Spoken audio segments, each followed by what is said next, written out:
প্রিয় শিক্ষার্থীরা, আমি আজকে তোমাদের সাথে আলোচনা করব ডিসি মোটরের টর্ক সমীকরণ নিয়ে। এখন আসো, ডিসি মোটরের টর্ক বলতে আমরা কি বুঝবো। আমরা তো জানি যে ডিসি মোটর বাইরে থেকে কি করা হয়, কারেন্ট সাপ্লাই দেওয়া হয়। তো ডিসি মোটর যখন বাইরে থেকে কারেন্ট সাপ্লাই দেওয়া হয়, তখন সেই কারেন্টটা ফিল্ড এবং কি আর্মেচার উভয় কয়েলের মধ্য দিয়ে কিন্তু প্রবাহিত হয়। তাহলে যেহেতু উভয় কয়েলের মধ্য দিয়ে প্রবাহিত হয়, তাহলে উভয় কয়েলে কি হয়, চুম্বকীয় ফ্লাক্সের সৃষ্টি হয়। আর এই চুম্বকীয় ফ্লাক্সের ফলে, উভয় কয়েলের চুম্বকীয় ফ্লাক্সের ফলে তাদের মধ্যে একটা ইন্টারেকশনের ফলে সেটা কি করে বলতো, আর্মেচারকে ঘোরায় বা আর্মেচার ঘুরতে চায় বা আর্মেচারের মধ্যে ঘূর্ণন প্রবণতা সৃষ্টি হয়। এটাই হচ্ছে আর্মেচারের কি বলতো, টর্ক। এখন আর্মেচারের টর্ক যদি তুমি কি বলো, এটা লক্ষ্য করো, এটা ধরো হচ্ছে আর্মেচার। তাহলে আর্মেচারের মধ্যে যে বলের কারণে সেটা ঘুরতে চায়, সেই বলটা হচ্ছে বলতো এফ বল।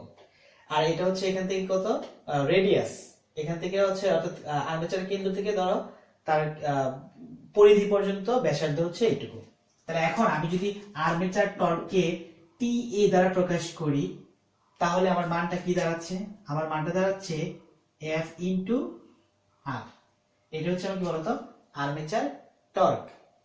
আচ্ছা, এবার দেখো আর্মেচার কর্তৃক সম্পাদিত কাজ, কি পরিমাণ কাজ সম্পাদিত হয়, বল গুণ দূরত্ব, দূরত্ব বা অতিক্রান্ত দূরত্ব। তাহলে সম্পাদিত কাজের পরিমাণ কি, বল গুণ দূরত্ব। তাহলে বল বলতে কি এখানে ফোর্স, কি ফোর্স, এফ ফোর্স। আর দূরত্ব বলতে এটা যেহেতু বৃত্তাকার, তাহলে এর দূরত্ব কত হবে, এর দূরত্ব হবে তার পরিধির সমান। আমি আবার বলতেছি, এটা যেহেতু অলরেডি বৃত্তাকার বিষয়, তাহলে এর দূরত্ব হবে কি বলতো, তার পরিধির সমান অংশ সেও দূরত্ব অতিক্রম করে। তাহলে এটা মূলত হচ্ছে কি, যে তোমার হচ্ছে সরাসরি লম্ব দূরত্ব সে অতিক্রম করে না, তার দূরত্ব অতিক্রম করার বিষয় হচ্ছে কি কৌণিক দূরত্ব, তাই না? আচ্ছা, তাহলে আমি এটাকে বলতে পারি 2πr। তাহলে এই হচ্ছে আমার কি আর্মেচার কর্তৃক সম্পাদিত কাজের পরিমাণ।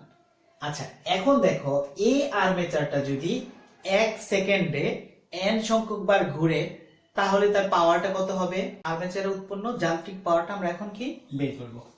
আচ্ছা, একটু লক্ষ্য করো তো, পাওয়ারের সমান সূত্র কি, আমি এখানে যান্ত্রিক পাওয়ার লিখি।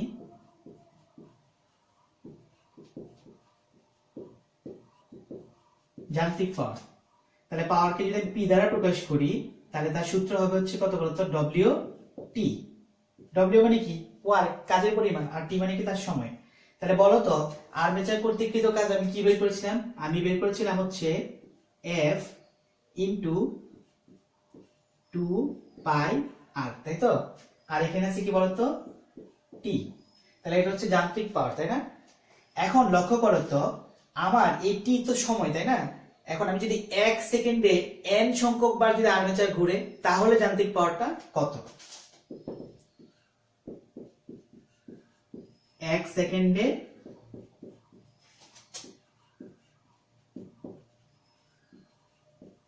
n সংখ্যক বার ঘুরলে যান্ত্রিক পাওয়ার।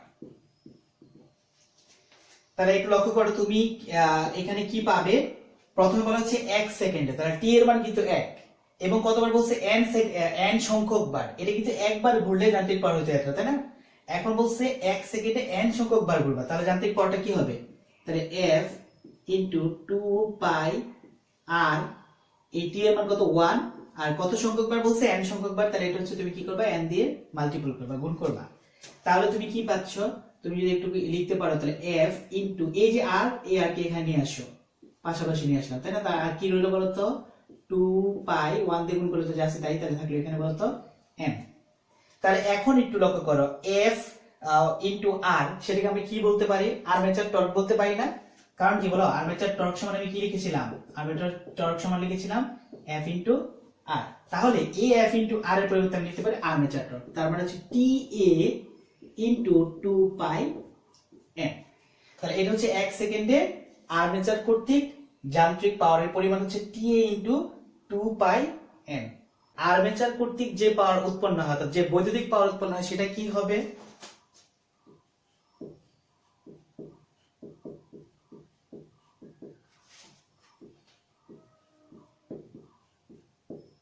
আর্মেচার কর্তৃক উৎপন্ন কি পাওয়ার, আমি বৈদ্যুতিক পাওয়ারের কথা বললাম, তাই না? বৈদ্যুতিক পাওয়ার।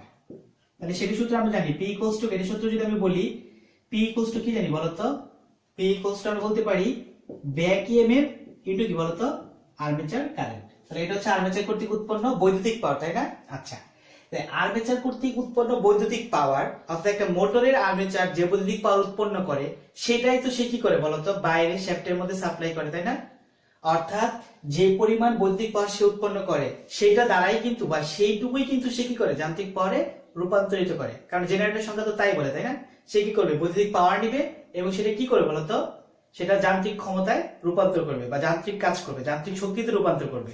তাহলে এটা দেখো সে বৈদ্যুতিক আর্মেচার কর্তৃক বৈদ্যুতিক পাওয়ার হচ্ছে এটা এবং সে যান্ত্রিক পাওয়ার কোনটা এটা।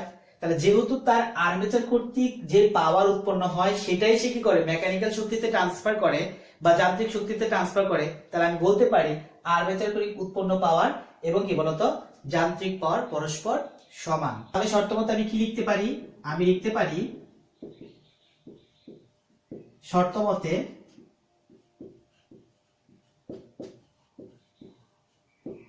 বৈদ্যুতিক পাওয়ার সমান যান্ত্রিক পাওয়ার।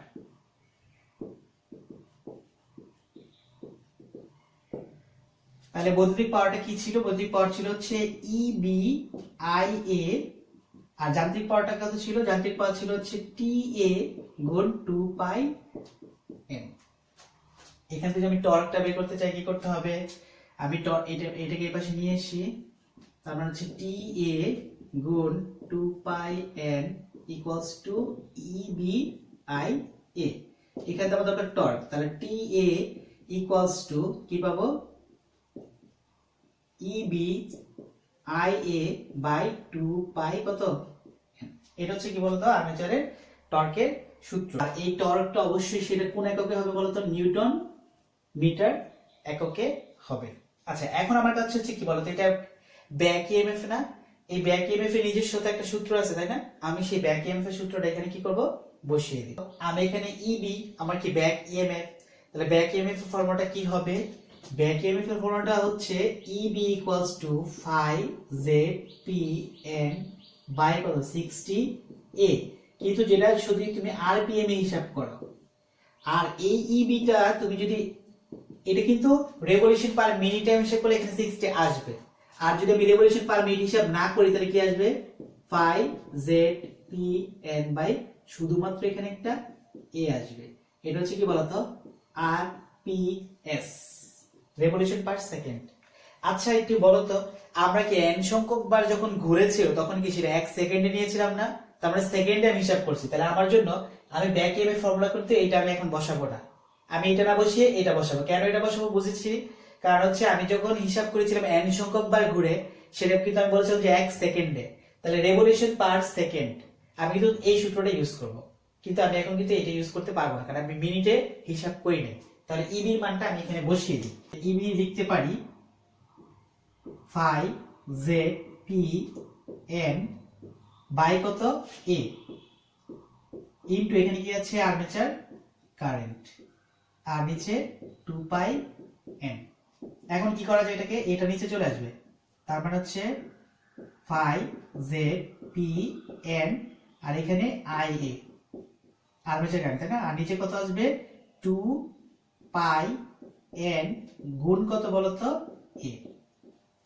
এখন এটা যদি ক্যালকুলেশন করি এখানে কি কি মিলেছে বলতো, এন আর এন মিলেছে, তাহলে এন আর এন যদি চলে যায় তাহলে এখানে দেখো 1/2 পাই, আমি একটু সাজিয়ে লিখি 1/2 পাই 5 জেড পি, তাই না?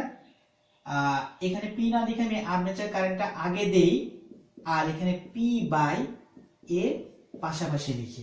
এই যে এ হচ্ছে নিচে আর এই পি হচ্ছে বলতো উপরে, আর আর্মেচার কারেন্টগুলো একসাথে লিখলাম। আচ্ছা, এই যে টর্ক সেই টর্কের সবগুলো একক কিসে বলতো, এটা অবশ্যই নিউটন মিটার, তাই না? নিউটন মিটারে, তাহলে নিউটন মিটার এটা একক কি বলতো নিউটন মিটার। এটা যদি আমি টোটাল ক্যালকুলেশন করি তার মান পাবো 0.159 5 Z I A into P by A newton metre. তাহলে এটা হচ্ছে বলতো টর্কের মানটা যদি নিউটন মিটারে আমি রাখি তাহলে মান এইটুকু, কিন্তু আমি এটাকে কি করব নিউটন মিটারকে আমি কেজি মিটারে নিয়ে আসবো। হ্যাঁ, তাহলে কেজিতে নিয়ে আসতে চাইলে কি করতে হবে বলতো 9.81 দিয়ে কি করতে হবে এটাকে ভাগ দিতে হবে। তা নিউটন মিটারকে চেঞ্জ করে কেজিতে নিয়ে আসবো, তার মানে 0.159 ভাগ কত বলতো 9.81, তাই তো? আর বাদ বাকি যা আছে তাই ঠিক থাকবে 5 z i a into p by কত a। এখন কিন্তু নিউটন মিটার, এখন কি বলবো এটাকে কেজি মিটার। তাহলে তুমি টোটাল ক্যালকুলেশন করো, এই কেজির মানটা পাবো কত 0.0162, সেটা কি হবে? আর বাদ বাকি এইটাকে এটা ভাগ দিলে এইটুকু মান, আর বাদ বাকি যা আছে তাদের কোনো চেঞ্জ নেই। তার মানে 5 z i a গুণ p বাই কত a কেজি মিটার। তাহলে এটা হচ্ছে আমরা কি বলতো আর্মেচার টর্কের মান। এখন এটা কিন্তু আরপিএস এ করেছে, যদি তুমি কি করো আরপিএম এ করো তাহলে মানটা কত আসে আমরা একটু দেখি। শিক্ষার্থীরা যদি আমি এটাকে আরপিএম এ করতাম তাহলে কি হইতো? তাহলে লক্ষ্য করো, তাহলে কি ছিল আর্মেচার টর্কের ফর্মুলাটা? ইবি আই এ সমান কত ছিল? টি এ গুণ 2 পাই এম, তাই না? এনটা যদি আমি বললাম কি যে আরপিএম, তাহলে কিন্তু অবশ্যই এখানে 60 দ্বারা একটা ভাগ দিতে হবে, ঠিক আছে? এটা কিন্তু কি বলতো নিউটন মিটার। এখন এখান থেকে আর্মেচার টর্ক আমি বের করতে চাই, তাহলে টি এ সমান কি হবে? ইবি আই এ, এই 60টা উপরে চলে আসবে 60, আর নিচে চলে যাবে কি 2 পাই এম। তাহলে তুমি যদি কি করো 60 ভাগ 2 পাই ইবি আই এ এন রাখো, তাহলে এটা মান পাওয়া হচ্ছে 9.55 ইন্টু কত ইবি আই এ বাই এন। তাহলে এটা হচ্ছে তোমার আর্মেচার টর্কের পরিমাণ। যদি তুমি কি করো বলো তো কিসে রাখো এটাকে? আরপিএস অর্থাৎ আরপিএম এ রাখো আর কি, হ্যাঁ, রেভলিউশন পার মিনিট রাখো, তাহলে মানে এটা হচ্ছে নিউটন মিটার।